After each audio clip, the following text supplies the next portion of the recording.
बहुत बहुत धन्यवाद आपका गौतम जी। सबसे पहले तो मैं अंबेडकर नेशन को बहुत आभार प्रकट करती हूँ और बहुत बहुत धन्यवाद देना चाहूँगी कि आप जो है इस मुहिम को आगे बढ़ा रहे हैं कि हमारे समाज में जो महिलाएं हैं, खास करके जो बहुजन समाज है, मूल निवासी समाज है, उसमें जो समस्याएं आ रही हैं, लोग जिस तरह से शोषण का शिकार हो रहे हैं, इवन जो आंदोलन कर रहे हैं, उनकी जो बातें हैं वो किस तरह से जनता तक पहुँचे, उसके लिए आप सच में बहुत बधाई के पात्र हैं, आप आपकी पूरी टीम। तो मैं इसको समाज में एक नया इनिशिएटिव मानूंगी, क्योंकि बहुत सारे सोशल मीडिया हैं जो इस तरह के इशू को लेकर आ रहे हैं, लेकिन आपका जो अंबेडकर नेशन जो चैनल है वो मैं आशा करती हूँ कि बहुत तरक्की करे और हमारे समाज में जो घटनाएं घट रही हैं उनको ऊपर तक लेके आए, और साथ में लोगों को जो है वो एक जस्टिस की जो मुहिम है, न्याय है, वो लोगों तक पहुँचे। इसलिए आपको मैं बहुत बहुत धन्यवाद देती हूँ और इस मुहिम को आगे बढ़ाने के लिए बहुत विशेष शुभकामनाएं देती हूँ। बहुत बहुत धन्यवाद। सभी देशवासियों को मेरा जय भीम, जय भारत, जय संविधान। मैं गौतम रत्ना, अंबेडकर नेशन चैनल से। और आज हमारे स्टूडियो में हमारी जो गेस्ट हैं, मेहमान हैं, मोक्षिता शर्मा जी जो एक्ट्रेस हैं और अलीगढ़ से हमारे स्टूडियो आई हैं, क्योंकि ऑलरेडी एक हमारी वो फिल्म में काम कर रही हैं जिसका डबिंग भी होना है।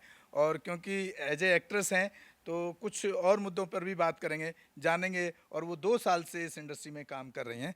तो पहले तो मैं मैडम से कहूँगा कि वो एक अपना इंट्रोडक्शन दे दें।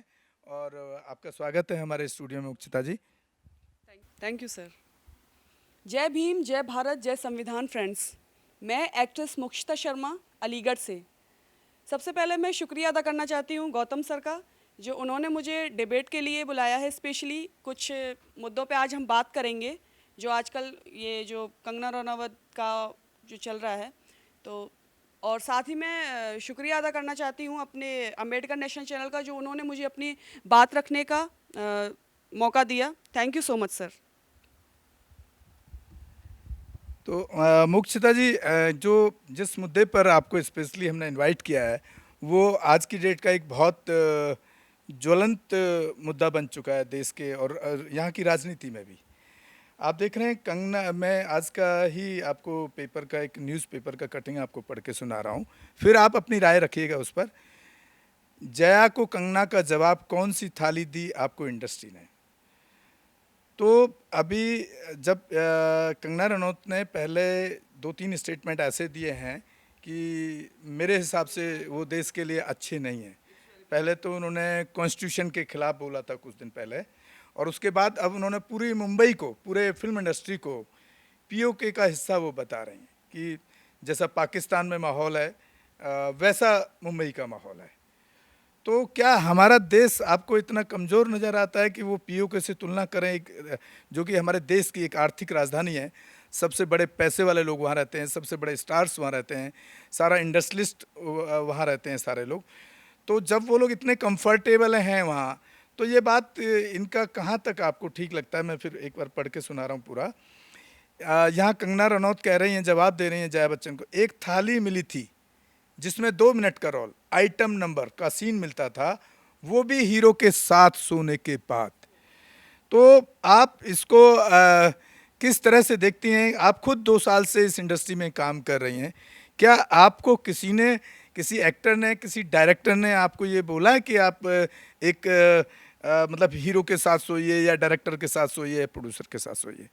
तो इस तरह की जो चीज़ें चल रही हैं, और इनको हमारी जो केंद्र की सरकार है, एक संविधान के खिलाफ बोलने वाले को अगर सुरक्षा देती है, और एक इतने बड़े मुंबई जो एक बड़ा शहर है हमारे देश का, महाराष्ट्र की राजधानी है, उसके लिए इस तरह के इस तरह की चीज़ें, उसके बारे में, शहर के बारे में, पूरे शहर के बारे में बोलना और फिल्म इंडस्ट्री के बारे में इस तरह के आरोप लगाना, तो क्योंकि आप इस इंडस्ट्री से हैं तो आप ज़्यादा अच्छे से, और आप भी एक महिला हैं तो आप ज़्यादा अच्छे से इन चीज़ों को हमारे दर्शकों के सामने रख सकती हैं। पहले तो सर ये बात है मेरी, जो कहना मैं चाह रही हूँ कि इस तरह के शब्द आप किसी के लिए भी इस्तेमाल कर रहे हैं, ये अपने आप में बहुत ही भद्दा, बहुत ही गंदे वर्ड्स होते हैं। ये इस तरह का आप फिल्म इंडस्ट्री को बदनाम कर रहे हैं। जिस इंडस्ट्री ने आपको नाम दिया, शोहरत दी, आप उस इंडस्ट्री के बारे में इस तरह से बात कर रहे हैं, तो मुझे नहीं लगता कि इस तरह से ये कोई सही शब्द हैं। और जहाँ तक है मेरी अपने आप को सोचने में, ये इंडस्ट्री में मैं करीब 2 साल से काम कर रही हूँ और मुझे आज तक कभी ऐसा फ़ील नहीं हुआ कि जैसा कि इसमें कुछ लिखा हुआ है, मुझे कभी ऐसा फ़ील नहीं हुआ जब तक एक एक्ट्रेस की, एक अभिनेत्री की जब तक उसमें रज़ामंदी नहीं होती है या होती है, आई डोंट नो। इस तरह से मुझे नहीं लगता कि कोई ज़बरदस्ती आपको उस लेवल तक ले जाए, तो मुझे नहीं लगता ये गलत है। और जहाँ तक कि मेरा काम करने का पॉइंट ऑफ व्यू है, मैं अपने काम को बहुत इन्जॉय करती हूँ। मैं अपने इंडस्ट्री को पूजती हूँ और मुझे इंडस्ट्री में बहुत बड़ा एक अपना नाम कमाना है सर। आपके बिना कैमरे को छुए और सलाम करे आप आगे नहीं बढ़े। नहीं, वो हमारा एक्टर्स का होता है। वो हम लोग पहले, सबसे पहले जब भी हमारा फिल्म शूट हो या हम कैमरे के सामने जब भी जाते हैं तो हम पहले उसको सिर माथे लगाते हैं अपने। ये हमारा एक अपना आस्था है और हम पूछते हैं अपनी लाइन को। तो बाकी मुझे ये सही नहीं लगा कि इस तरह से लाइन्स आप जो आप क्या सर, वो न्यूज़पेपर में इस तरह का आया है तो मुझे सही नहीं लगा। और काम मैंने भी किया है, 2 साल में कुछ काम कर चुकी हूँ मैं, और कुछ ज़्यादा नहीं तो थोड़ा बहुत इंडस्ट्री के बारे में मैं जानती हूँ कि कोई भी इस तरह से आपको, इस तरह से किसी का अपमान करने का यूज़ नहीं कर सकता है। आपको किसी के बारे में इस तरह का बोलने का कोई अधिकार नहीं है। जिस तरह के वर्ड्स इसमें लिखे हुए हैं, इट्स वेरी वेरी वेरी बहुत भद्दे चीज़ें हैं ये। तो मतलब आपका मतलब है ये माना जाए, जो जया बच्चन जी ने जो पार्लियामेंट में सवाल उठाया इस सब्जेक्ट पर, इस उस पर मामले में, कुछ एक्टर जिस थाली में खाते हैं उसी में छेद करते हैं। तो मैं समझता हूँ कि जया बच्चन जो कह रही हैं वो बिल्कुल जायज़ है, क्योंकि मैं जहाँ तक समझता हूँ कि कंगना रनौत को क्या इस इंडस्ट्री से पहले कोई जानता था कि कंगना रनौत कौन है? कोई जानता था? आज उनको वर्ल्ड जान रहा है, इंडिया जान रहा है। तो मुझे जो लगता है कि कहीं ना कहीं एक वो, उनको अब लगता है कि एक्टिंग से उनका दिल भर गया है और वो अब एक राजनीतिक प्लेटफॉर्म की तलाश कर रही हैं, जो उनको, मैं तो नाम लेने में मुझे कोई संकोच नहीं है, वो भाजपा की तरफ उनको इशारा दिखता है, क्योंकि हर एक का अपना व्यू होता है, हर एक की अपनी सोच होती है। इस पर आप क्या कहना चाहिए? आपको राजनीति नज़र नहीं आती क्या इसके अंदर? आप क्या कहना चाहेंगे? सर आपकी बात बिल्कुल अपनी जगह सही है, और जो है राजनीतिक में वो जाना चाहती हैं, उनका वो अपना उनका डिसीज़न है कि उन्हें क्या करना है। बट मैं इतना कहना चाहती हूँ कि जिस इंडस्ट्री ने आपको फेम दिया, नाम दिया, आपकी पहचान इस देश में ना होकर पूरी दुनिया में आपकी आज पहचान है, वो सिर्फ़ और सिर्फ इंडस्ट्री की बदौलत है। आप इस तरह से इंडस्ट्री को आप बदनाम नहीं कर सकते। जब आपको नाम, दौलत, शोहरत सब मिल गया तो आप इंडस्ट्री को बदनाम कर रहे हैं। So I not agree in this chapter, this type of, yes. तो कहीं तक जी। दूसरा जो मेरा सवाल है, अब यहाँ पे दो चीज़ें निकल के आती हैं। आपने पीछे देखा होगा कि सुशांत जो एक्टर है उसने सुसाइड किया, किन कारणों से किया उसकी जांच सीबीआई को दे दी गई और वो चल रहा है एक सिस्टम में। एक तरफ तो हमारे यहाँ की सरकार इनको वायु सुरक्षा श्रेणी देती है, और उसको जो रिया चक्रवर्ती, उस लड़के की, उस एक्टर की जो फ्रेंड थी, या गर्लफ्रेंड कह लीजिए या फ्रेंड कह लीजिए, हम नहीं जानते हैं, वो तो वो दोनों जानते होंगे कि किस लेवल पे उनका रिलेशनशिप था। उनको इस तरह से, मैं समझता हूँ कि उनको एक बहुत हम कानून पे सवाल नहीं उठा सकते हैं क्योंकि कानून अपना काम करता है, उनको जेल भेज दिया जाता है। और एक एक्टर संविधान के खिलाफ बोलती है और एक पूरे एक प्रदेश के खिलाफ बोलती है और पूरे एक माहौल खड़ा करती है उस इंडस्ट्री के खिलाफ, उसको सुरक्षा दी जाती है। तो आप रिया वर्सेस कंगना रनौत, तो इसको आप किस तरह से देखती हैं? इसमें कहीं ना कहीं जो मुझे लगता है कि कहीं ना कहीं राजनीति का कुछ खेल इसके अंदर चल रहा है शायद। जी जी, बिल्कुल सर, राजनीति का खेल चल रहा है इसमें। लगता है इन बातों से ही साफ जाहिर हो रहा है, जो कि आपने अभी खुद ही मुझे ये सारी बातें और हमारे दर्शकों को ये सारी बातें बताई हैं। तो ये उनका पर्सनल मैटर था कि क्या रिलेशन था, क्या नहीं था, क्यों उन्होंने सुसाइड किया, डिप्रेशन कारण था या क्या कारण था, कोई नहीं जानता खैर इस बात को तो। लेकिन अब ये जो हो रहा है, ये कुछ सही नहीं हो रहा है। इसमें मेरा एक सवाल और है, आपको बहुत पीछे ले जाना चाहूँगा, आप बहुत छोटी रही होंगी तब, क्योंकि मुझे याद है मैं उस टाइम था और मैं उस एक्टर से पर्सनली मिला हूँ। आपने सुना हो कि दिव्या भारती का भी कुछ इस तरह का केस था, जिसमें कि वो एक अपार्टमेंट से उनकी बॉडी फेंक दी गई या उन्होंने सुसाइड किया। आज तक वो फाइलों में दबा रह गया। क्यों? ऐसा क्यों? आज सुशांत के लिए पूरा बिहार का नेता, वहाँ का मुख्यमंत्री, हमारे देश के गृह मंत्री, हमारे देश के प्रधानमंत्री ट्वीट से लेकर सब कुछ करते हैं, सीबीआई को केस देती है। दिव्या भारती के ज़माने में क्यों नहीं हुआ? अब आपको मैं इसकी गहराई में लेके जाता हूँ। दिव्या भारती जो एक्ट्रेस थी, जैसा कि बताते हैं और बहुत सारे लोग जानते भी हैं कि दिव्या भारती एक बहुजन समाज, जिसको शेड्यूल कास्ट कहते हैं, आपको शायद नहीं मालूम होगा, मैं बता रहा हूँ आपको, वो शेड्यूल कास्ट समाज से बिलोंग करती थी। तो आप सोचिए, उसके लिए तो कुछ नहीं, आज तक वो केस फाइलों में दब गया, आज तक नहीं पता लगा उनको वहाँ धक्का दिया गया अपार्टमेंट से, या उनको मरवाया गया, या उन्होंने सुसाइड किया, वो केस की फाइल बंद कर दी गई। और यहाँ पर जो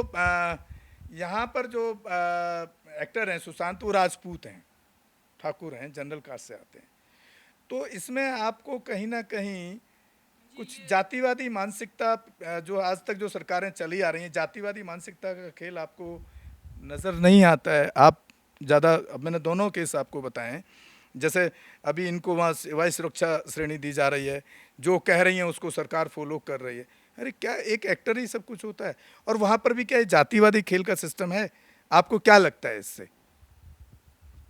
मे बी सर, हो सकता है ऐसा हो, जातिवाद हो, या क्योंकि वहाँ पर उनके केस में आज तक फाइल दबा हुआ है। जी, उनका जी हाँ, उनका आज एक तक पता नहीं रहस्यमयी लगा एक कि रहस्यमय। रहस्यमयी मौत है उनकी। और एक जनरल कार से एक एक्टर बन जाता है, उसके लिए पूरा सीबीआई पूरा देश लगा है उसको बिल्कुल छुपाने के बिल्कुल, लिए। वो तो खैर उसमें रिया चक्रवर्ती से लेकर उसके भाई से लेकर के हर किसी जी पे सवाल हो रहे हैं। जी जी जी। तो ये सिस्टम में आप कहाँ तक इसको जायज मानती हैं कि आज भी देश में संविधान लागू हुए जाति, इतना टाइम हो गया, जातिवाद। बराबरी का हक सबको दिया, बाबा साहब अम्बेडकर ने जब संविधान बनाया, महिलाओं को भी दिया, महिलाओं का शोषण भी आज देश में मुझे किसी तरह का कोई बहुत कम नजर नहीं आता है, आप खुद भी देखते बट सर, मैं तो खैर इतना कहूँगी कि पहले जो शोषण होता था जातिवाद को लेकर, आज क्योंकि लोग पढ़े लिखे हैं, आज क्योंकि लोग एजुकेटेड हैं, तो वो कहीं तक